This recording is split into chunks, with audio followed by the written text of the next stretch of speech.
Pai nos chamou, a fim de alcançarmos a glória de nosso Senhor Jesus Cristo. Aleluia, aleluia, aleluia, aleluia, aleluia, aleluia, aleluia, aleluia.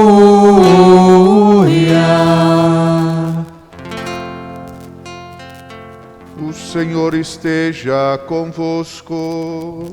Ele está no meio de nós. Proclamação do Evangelho de Jesus Cristo segundo Mateus. Glória a vós, Senhor. Naquele tempo, Jesus e seus discípulos atravessavam a Galileia. Ele não queria que ninguém soubesse disso, pois estava ensinando a seus discípulos. E dizia-lhes: o Filho do Homem vai ser entregue nas mãos dos homens e eles o matarão. Mas 3 dias após sua morte, ele ressuscitará. Os discípulos, porém, não compreendiam estas palavras e tinham medo de perguntar. Eles chegaram a Cafarnaum. Estando em casa, Jesus perguntou-lhes: o que discutíeis pelo caminho? Eles, porém, ficaram calados, pois pelo caminho tinham discutido quem era o maior. Jesus sentou-se, chamou os 12 e lhes disse: se alguém quiser ser o primeiro, que seja o último de todos e aquele que serve a todos. Em seguida pegou uma criança, colocou-a no meio deles e, abraçando-a, disse: quem acolher em meu nome uma destas crianças, é a mim que estará acolhendo, e quem me acolher, está acolhendo não a mim, mas aquele que me enviou. Palavra da salvação. Glória a vós, Senhor.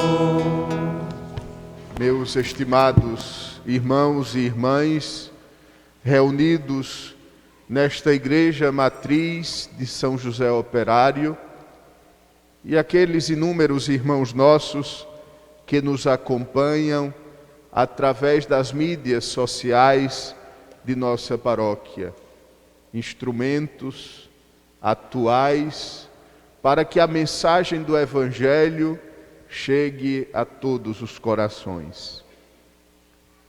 Hoje, amados irmãos e irmãs, no Santo Evangelho, nosso Senhor apresenta aos discípulos o centro de sua mensagem. Jesus revela aos seus discípulos e, portanto, a cada um de nós, Jesus revela o núcleo do seu ensinamento, a novidade que veio trazer ao mundo, que ele iria dar a sua vida em favor da humanidade e que iria ressuscitar. Morte e ressurreição, vida entregue, vida recebida novamente do Pai para a salvação da humanidade. E, no entanto, se por um lado Jesus Cristo apresenta o núcleo do seu Evangelho, por outro lado os discípulos realizam 3 coisas. Têm 3 atitudes que não lhe permitem compreender o sentido da entrega de Cristo. A primeira coisa que os discípulos fizeram foi não compreenderem. Os discípulos, porém, não compreendiam estas palavras. Meus amados irmãos, quantas vezes também nós não compreendemos a mensagem de Cristo. Quantas vezes também nós, por nossa culpa, não temos o desejo de aprofundar a nossa fé, vivemos uma fé superficial, nos contentamos em saber o mínimo possível. Às vezes até nos confundimos com as 3 pessoas da Santíssima Trindade. Às vezes sequer sabemos os 10 mandamentos e temos até a ousadia de querer cumpri-los, quando nem mesmo sabemos de cor. A fé cristã carrega no seu DNA algo muito importante, que é a sua racionalidade. E a esta racionalidade da fé, nós devemos dar um passo para buscar compreendê-la, para buscar entender a fé. Não nos contentemos com aquilo que aprendemos na nossa catequese. Busquemos aprofundar o nosso conhecimento. A humanidade caminha a passos largos em vários âmbitos da ciência. E, no entanto, esta mesma humanidade está tão distante do conhecimento da fé. Este é um aspecto, compreender a fé. Dentro desta realidade, ainda existe outra. Compreender ou buscar compreender o que Deus realiza na nossa vida.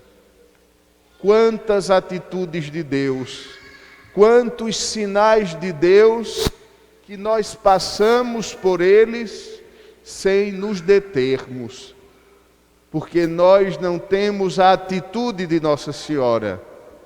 O Evangelho nos mostra que sempre que Nossa Senhora se via numa situação nova, ela meditava e guardava todas estas coisas no seu coração.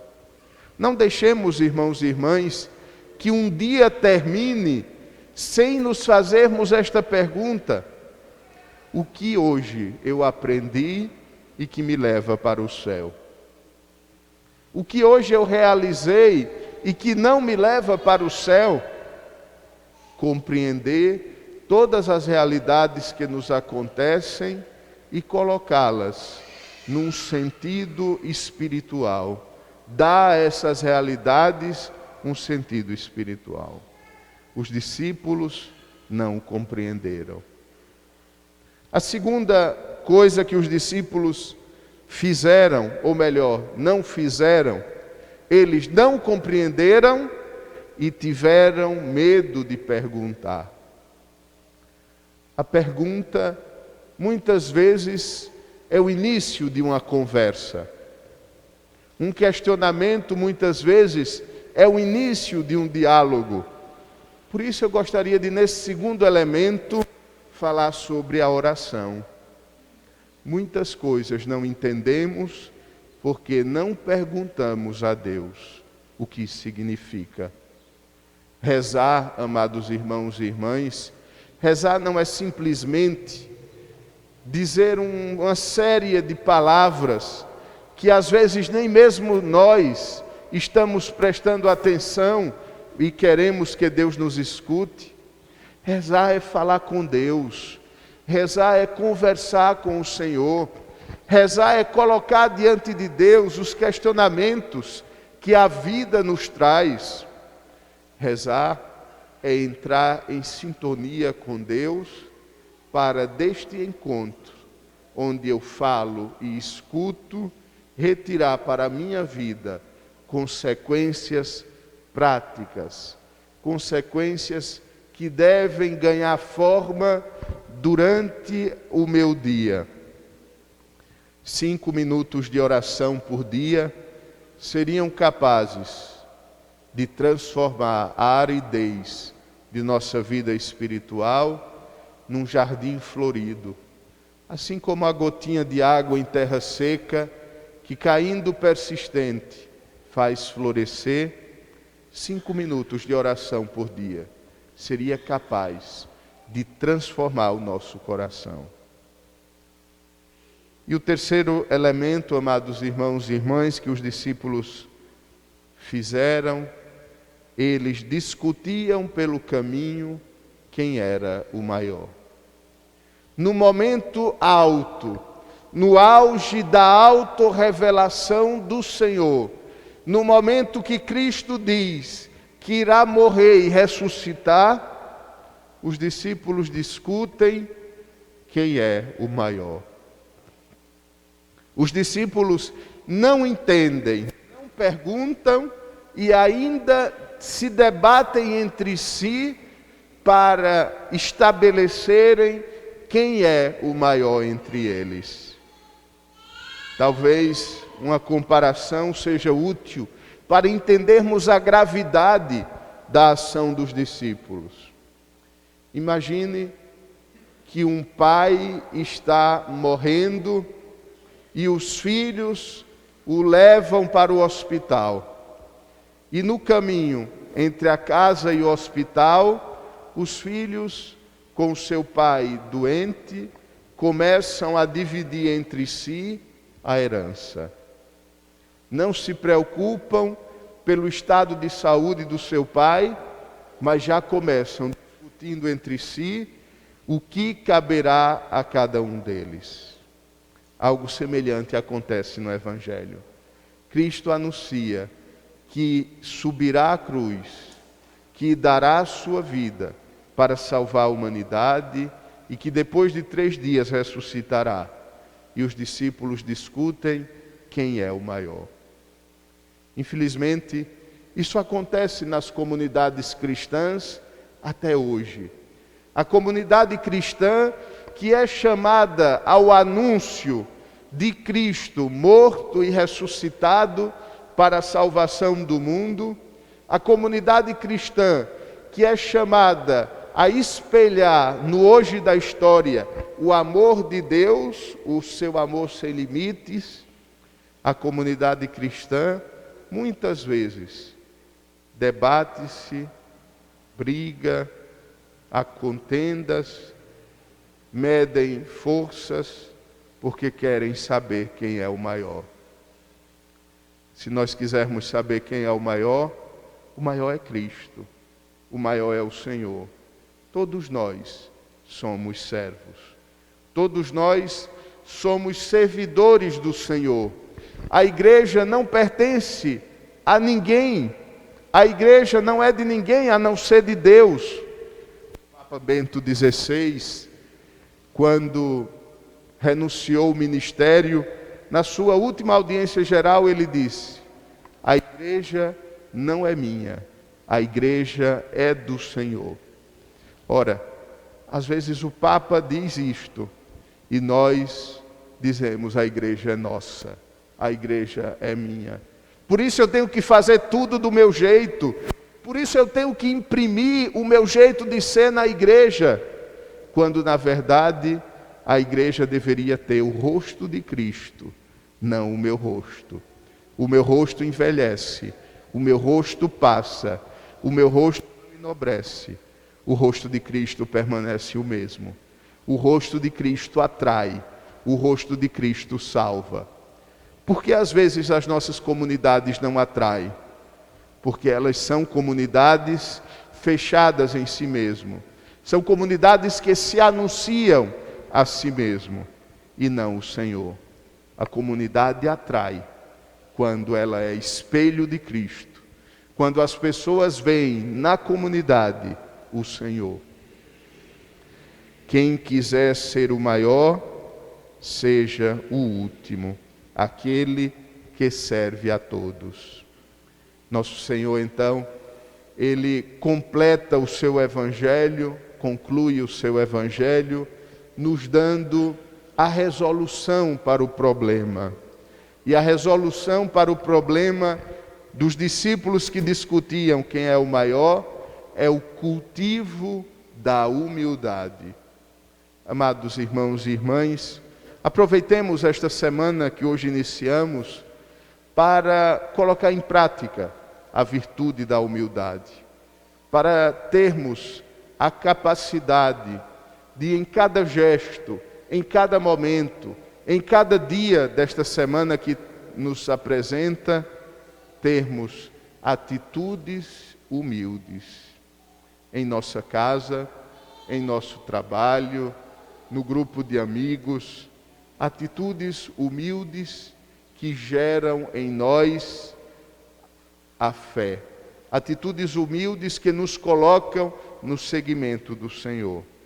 Não nos esqueçamos, amados irmãos e irmãs, aquilo que atraiu o olhar de Deus para Nossa Senhora foi a sua humildade. Ele olhou para a humildade de sua serva.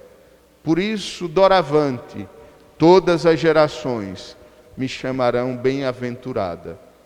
Não existe outro caminho para a bem-aventurança. Não existe outro caminho para a felicidade, senão a humildade.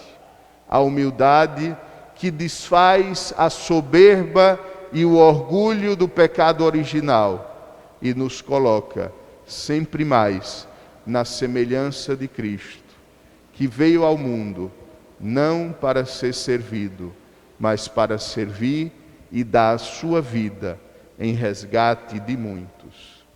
Amém. Agora, amados irmãos e irmãs, iremos celebrar o batismo de uma criança. E quis que este momento se desse dentro da celebração para que nós pudéssemos compreender melhor a graça que nós recebemos com o nosso batismo, para que nós não sejamos